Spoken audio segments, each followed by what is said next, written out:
मोहनदास करमचंद गांधी का कस्तूरबा गांधी से विवाह होता है, जिसके 25 साल बाद यानी 38 साल की उम्र में महात्मा गांधी आजीवन ब्रह्मचर्य अपना लेते हैं। इसे लेकर उन्होंने अपनी आत्मकथा में लिखा कि जब उनके पिता की मृत्यु हो रही थी तब वो अपनी पत्नी के साथ संबंध बनाने में व्यस्त थे और इस बात से उन्हें गहरा धक्का लगा था। लेकिन ब्रह्मचर्य का पालन करना कोई अपराध नहीं बल्कि एक तपस्या है। तो फिर गांधी जी के ब्रह्मचर्य के प्रयोगों के साथ वो कौन से रहस्य जुड़े हुए हैं जिन्हें लेकर उनकी मृत्यु के 7 दशक बाद आज भी बहस छिड़ जाती है। उन्होंने मनुबेन गांधी, डॉक्टर सुशीला नैयर, प्रभावती देवी और आभा गांधी के साथ कैसे प्रयोग किए थे जो आज भी उनकी बेदाग छवि पर एक काले धब्बे की तरह चिपके हुए हैं। जानेंगे गांधी जी की अनसुनी अनकही कहानियां सीरीज के इस अध्याय में। लेकिन उससे पहले एक डिस्क्लेमर देना चाहते हैं। इस वीडियो में कहा गया एक भी शब्द मनगढ़ंत नहीं है, बल्कि ये जानकारी गांधी जी द्वारा हस्ताक्षर की हुई मनुबेन की डायरी, उनके द्वारा लिखे गए पत्र और उनके करीबी और वरिष्ठ पत्रकारों की पुस्तकों और बयानों से इकट्ठा की गई है।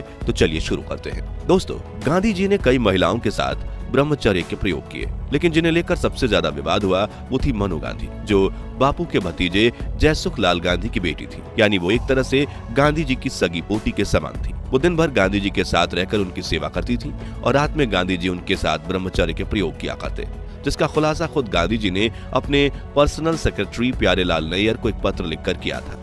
30 दिसंबर 1946 के दिन लिखे इस पत्र में गांधी जी लिखते हैं, मैं उसे यानी मनु को अपने पास सोने दे रहा हूँ। वो बिना कोई कपड़े पहने सोती है, लेकिन गहरी नींद सोती है। जब भी कोई काम हो उसे जगाना पड़ता है, चाहे रात के 2 बजे हो या 3। मैं इसे अच्छी निशानी मानता हूँ कि वह इस तरह से सो पाती है। और इस पत्र को आप खुद भी पढ़ सकते हैं, जहाँ ये पत्र संपूर्ण गांधी वाङ्मय के खंड 94 के पेज नंबर 367 पर आप पढ़ सकते हैं। इस किताब की सत्यता पर आज तक किसी ने सवाल नहीं उठाया, क्योंकि इसे भारत सरकार के निर्देशन में छापा गया था। आपको बता दें कि जिस वक्त गांधी जी मनुबेन के साथ ये ब्रह्मचर्य का प्रयोग करते थे, उस वक्त गांधी जी की उम्र 77 साल थी, जबकि मनु सिर्फ 19 साल की थी। मनु को पढ़ने लिखने का काफी शौक था, इसलिए 15 साल की उम्र में उन्होंने डायरी लिखना शुरू कर दिया था, जिसके 12 खंड आज भी भारत सरकार के नेशनल आर्काइव्स में सुरक्षित रखे गए हैं। मनु रोज रात सोने से पहले अपनी डायरी लिखती थी और अगले दिन सुबह गांधी जी इस डायरी को पढ़कर हर पन्ने पर अपने हस्ताक्षर किया करते थे, जिससे भविष्य में इस डायरी में लिखी गई किसी बात पर कोई सवाल ना हो। इसी डायरी के कुछ अंश लोकप्रिय मैगजीन इंडिया टुडे ने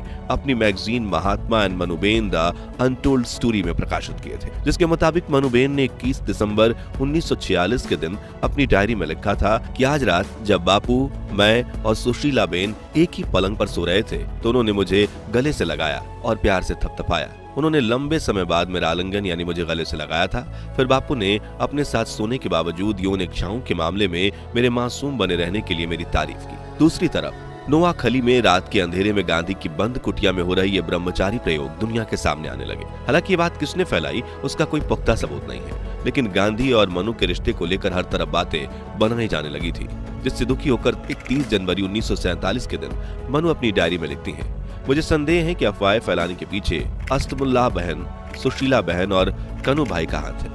मैंने जब बापू को यह बात बताई तो वो मुझसे सहमत होते हुए बोले कि पता नहीं क्यों सुशीला को इतनी जलन हो रही। बापू ने मुझसे कहा कि अगर मैं इस प्रयोग में बेदाग निकल आई तो मेरा चरित्र आसमान चूमने लगेगा। उनका कहना था कि यह उनके ब्रह्मचर्य का यज्ञ है और मैं उसका पवित्र हिस्सा हूँ, और अगर सब हमारा साथ छोड़ जाएं तब भी ईश्वर के आशीर्वाद से हम यह प्रयोग सफलतापूर्वक करेंगे, फिर इस महापरीक्षा के बारे में सारी दुनिया को बताएंगे। गांधी जी ये प्रयोग कई महिलाओं के साथ कर चुके थे, जिनकी बात हम आगे करेंगे, लेकिन वो मामले हमेशा पार्टी के कार्यकर्ताओं के बीच ही दबे रहे और मनुबेन के साथ भी गांधी जी के इन प्रयोगों की बात आम जनता तक नहीं पहुंचती। लेकिन 1 फरवरी 1947 के दिन उन्होंने खुद इसे लेकर एक विवादित बयान दे दिया। उन्होंने अपनी प्रार्थना सभा में मौजूद हर व्यक्ति के सामने अपने प्रयोगों की बात को स्वीकारते हुए कहा, मैं नहीं चाहता कि मेरे निर्दोष आचरण को लेकर कोई गलतफहमी हो। मेरी पोती मनु मेरे साथ रहती है, वो मेरे साथ एक ही बिस्तर पर सोती है। मैं जो यज्ञ कर रहा हूँ यह उसका पवित्र अंग है। मेरे इस प्रयत्न की सफलता के लिए आप मुझे आशीर्वाद दें। मुझे पता है कि मेरे इस आचरण की मेरे मित्रों ने भी आलोचना की है, लेकिन अपने मित्र के खातिर भी मैं अपने कर्तव्य से विमुख नहीं हो सकता। इस भाषण के बाद हर अखबार में गांधी जी और मनुबेन को लेकर खबरें छपने लगी और पूरे भारतवर्ष में हैरानी का माहौल फैल गया। सरदार पटेल ने भी एक पत्र में उन्हें यह प्रयोग रोकने की बात कही, लेकिन गांधी जी नहीं माने। फिर गांधी जी की मौत के बाद उनके बेटे देवदास गांधी ने मनुबेन को कहा था कि तुम अभी छोटी हो, तुम्हारे पास मूल्यवान साहित्य है, तुम अपनी डायरी में लिखी बातों को किसी को मत बताना, जिसका जिक्र मनुबेन ने अपनी किताब बापू की अंतिम झांकी में किया है। खैर, अब मनुबेन महुआ नाम के छोटे से गांव में जाकर बस गईं। जहां उन्होंने एक छोटा सा स्कूल और महिलाओं की सुरक्षा के लिए एक संस्था की नींव डाली। लेकिन गांधी जी की मौत से महज 6 से 7 साल बाद मनुबेन को एक अज्ञात बीमारी ने घेर लिया और 1969 में महज 41 साल की उम्र में मनुबेन की गुमनामी में मौत हो गई। अब बात करें मनुबेन के अलावा गांधी जी ने किस किस के साथ अपने ब्रह्मचर्य के प्रयोग किए थे, तो इसमें सबसे पहला नाम आता है डॉक्टर सुशीला नैयर का, जो गांधी जी के पर्सनल सेक्रेटरी प्यारेलाल की छोटी बहन और गांधी जी की पर्सनल डॉक्टर भी थी। वरिष्ठ लेखक वेद मेहता ने अपने किताब Mahatma Gandhi and his parcels में दावा किया था कि बापू 24 साल की सुशीला नैयर के साथ नग्न अवस्था में स्नान करते थे और इन्हीं प्रयोगों की वजह से सन 1938 में उनके सेवाग्राम आश्रम में बगावत हो गई थी, जिसके बाद उन्होंने 12 सितंबर के दिन अपने प्रमुख अनुयायियों को एक सीक्रेट लेटर में सफाई दी थी। उन्होंने लिखा था कि जब मैं नहा रहा होता हूँ तो उसी समय सुशीला को भी नहाने देता हूँ। नहाते समय मैं अपने शरीर को उसकी साड़ी से ढक लेता हूँ। जब वो नहा रही होती है तो उस समय मैं अपनी आंखें जोर से बंद कर लेता हूँ। मुझे ये नहीं पता कि वह नग्न नहाती है या अंतवस्त्र पहनकर नहाती है। मैं आवाज से बस ये अनुमान लगा पाता हूँ कि वह साबुन का इस्तेमाल कर रही है और इस बात का जिक्र मनुबेन ने अपनी डायरी में भी किया था, जिस पर गांधी जी के हस्ताक्षर थे। सुशीला के अलावा गांधी बापू के इन ब्रह्मचर्य के प्रयोगों से प्रभावती देवी का भी नाम जोड़ा जाता है, जो समाजवादी नेता जयप्रकाश नारायण की धर्मपत्नी थी, जिन्होंने जयप्रकाश नारायण से शादी करने के तुरंत ही बाद गांधी जी से प्रेरित होकर आजीवन ब्रह्मचर्य का पालन करने का प्रण लिया था, जिससे जेपी बिल्कुल खुश नहीं थे, क्योंकि उन्हें बच्चों से काफी प्यार था। लेकिन प्रभावती के प्रण की वजह से वो न सिर्फ जीवन भर इस खुशी से वंचित रहे, बल्कि उन्हें ना चाहते हुए भी ब्रह्मचर्य का पालन करना पड़ा और उन्होंने इसके लिए गांधी जी को कभी माफ नहीं किया।